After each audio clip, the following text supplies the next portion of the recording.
जय हिंद साथी मित्र में आपका स्वागत है। इस वक्त हम मौजूद है एक पीड़ित बच्ची के साथ जो 15 साल की उम्र में एक स्कूल के साथ पिकनिक को गई थी।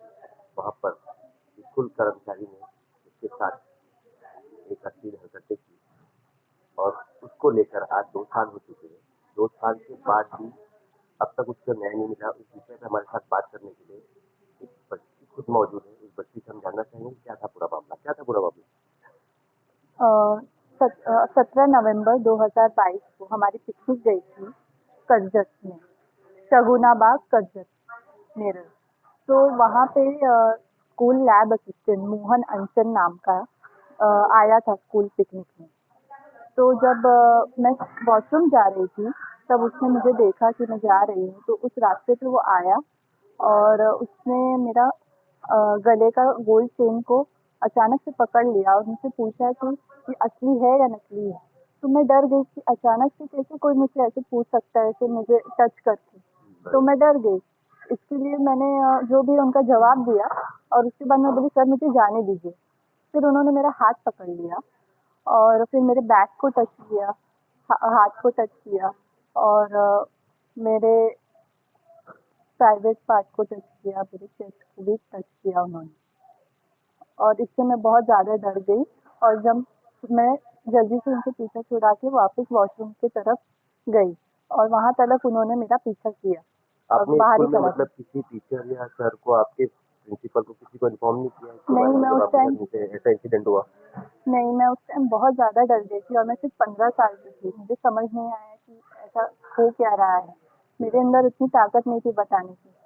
और वो आदमी ने मुझे ऐसा बोला था कि ये बात किसी को भी नहीं बताने के लिए, वरना फिर उसको मुझे मार्क्स कम देगा वो, क्योंकि वो लैब असिस्टेंट था। प्रैक्टिकल में मुझे बोर्ड था 10th स्टैंडर्ड का, तो वो कम मार्क्स देगा मुझे।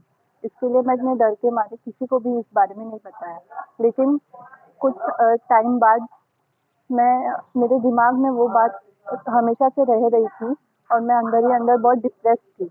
और इस मेरे चीज को लेके मतलब जो आपके साथ में अश्लील हरकत हुई, आपको ये जी खाई जा रही थी कहीं ना कहीं खाई जा आपको रही दिल थी में। कहीं ना कहीं। मैं नहीं बताना चाह रही थी क्योंकि मेरे माँ बाप का बदनामी होता है, ये सब की वजह से मैं चुप थी। लेकिन बदलापुर इंसिडेंट जब हुआ, मैंने उसके बारे में सुना, तो मैंने सोचा कि अब इसे बताना ज़रूरी है, क्योंकि किसी और के साथ भी स्कूल में ऐसा हो सकता है। क्योंकि वो आदमी को मैंने हमेशा देखा है लड़कियों से बात करते हुए और उन्हें टच करते हुए।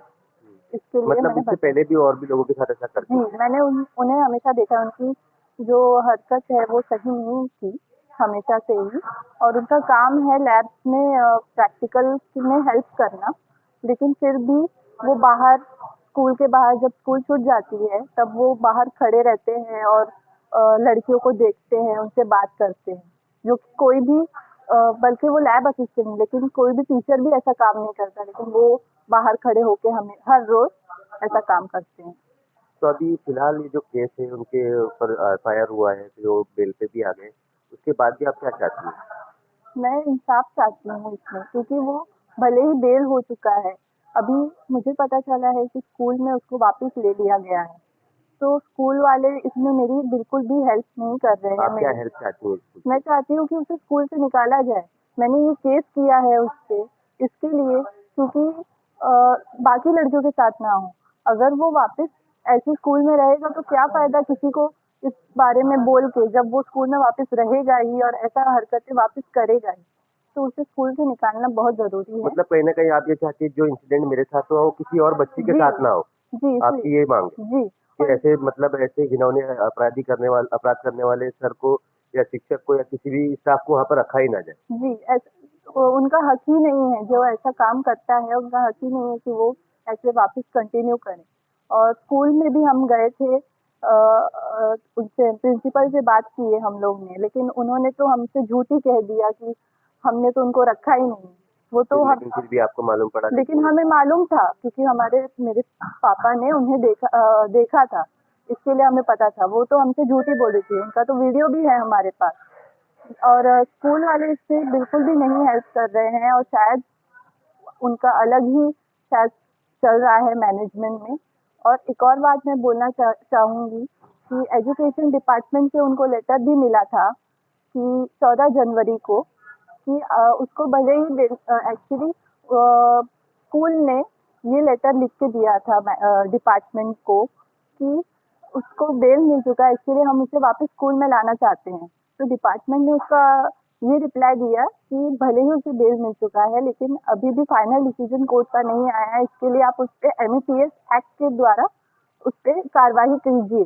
लेकिन फिर भी उन्होंने नहीं किया और 27 जनवरी को वापस रिजॉइन करवाया। तो ये तो उन्होंने गलत काम किया है और इससे मैं बिल्कुल भी सहमत हूँ। तो जैसे कि ऐसे जो सर हैं, ऐसे जो स्कूल के स्टाफ हैं, अश्लील हरकत करते हैं, तो आप एक बच्ची हो, एक यंग जनरेशन की एक पढ़ी लिखी लड़की हो, तो आप ऐसे बच्चों को क्या कहना चाहोगे जो बच्चों के साथ कभी ऐसा कुछ हुआ हो या हो रहा हो, उनको आप क्या मैसेज देना मैं चाहिए? यही कहना चाहूंगी कि ऐसा जिसके साथ भी हो रहा है, हाँ पता है कि बच्चे छोटे होते हैं, इसके लिए बोल नहीं पाते हैं, इस बारे में डर जाते हैं शायद इसके लिए कि पेरेंट्स को पता चलेगा तो वो क्या सोचेंगे, या फिर क्या हमारी वो हेल्प करेंगे कि नहीं करेंगे, या फिर हमारी पेरेंट्स की बदनामी होगी। लेकिन फिर भी ये बताना बहुत ज़रूरी है मेरी तरह, क्योंकि मैंने शायद इसे बहुत लेट में बताया, लेकिन हर बच्चे को ये बताना ज़रूरी है ताकि और किसी के साथ ऐसा ना हो और ऐसे लोग ना बचें। पीड़ित बच्चे की माता जी भी हमारे साथ मौजूद है, हम उनसे चाहेंगे कि लोगों, पुलिस प्रशासन से और एजुकेशन प्रशासन से वो क्या मदद चाहती है, हम उनसे जानना चाहेंगे किस तरीके की मदद मैं चाहती है। चाहती हूँ सर कि एजुकेशन डिपार्टमेंट पुलिस वाले सब मेरी बच्ची की मदद करें ताकि आगे और लड़कियों के साथ ऐसा ना हो। मेरी बच्ची ने बहुत सफ़र किया है, बाकी और लड़कियों को इतना ना करना पड़े। हम लोग बहुत जगह गए, भटके, कोई हमारी सुन नहीं रहा है, कोई इसलिए हमारा आपने साथ नहीं न्यूज दे रहा है। ऐसे इसलिए मैं न्यूज़ में आई हूँ और इस तरह से हम लोग बोल रहे हैं। हम ऐसा बोलना नहीं चाहते थे, हम चाहते थे कि हमारा नाम हमारी पहचान छुपी रहे, लेकिन इन लोगों ने बहुत ज़्यादा परेशान किया है। कोई सुन नहीं रहा, स्कूल डिपार्टमेंट से लेकर मैनेजमेंट से लेकर प्रिंसिपल सब उस आदमी से मिले हुए हैं। कोई भी हमारा साथ देने को तैयार नहीं है, हमारी बच्ची का साथ देने के लिए तैयार नहीं है। और मैं ये चाहती हूँ कि मेरी बच्ची को इंसाफ मिले, उस आदमी को निकाला जाए। वो आदमी स्कूल में या क्या कहीं रहने के लायक नहीं, समाज में ही रहने के लायक नहीं। लेकिन क्या है कि उसको स्कूल में रखेंगे तो बाद में उनको ही तकलीफ है, आगे आगे की जनरेशन को तकलीफ है, बच्चे लोग को वो किसी भी तरह से नुकसान पहुँचा सकता है। मैं पेरेंट्स से भी ये विनती करती हूँ कि पेरेंट आप प्लीज़ मेरी मदद कीजिए, मेरी बच्ची की मदद कीजिए और अपने बच्चों का फ्यूचर सिक्योर कीजिए। ऐसे इंसान से, ऐसे दरिंदे से अपने बच्चों को बचाइए। ये थी एक 17 साल की पीड़ित बच्ची और एक उसकी माता, जिन्होंने गुहार लगाई है एक पेरेंट्स और बच्चों से कि उनकी मदद करें और ऐसे पीड़ित बच्चों का साथ दें। मैं हैरी सिंह, न्यूज़ 10 मुंबई।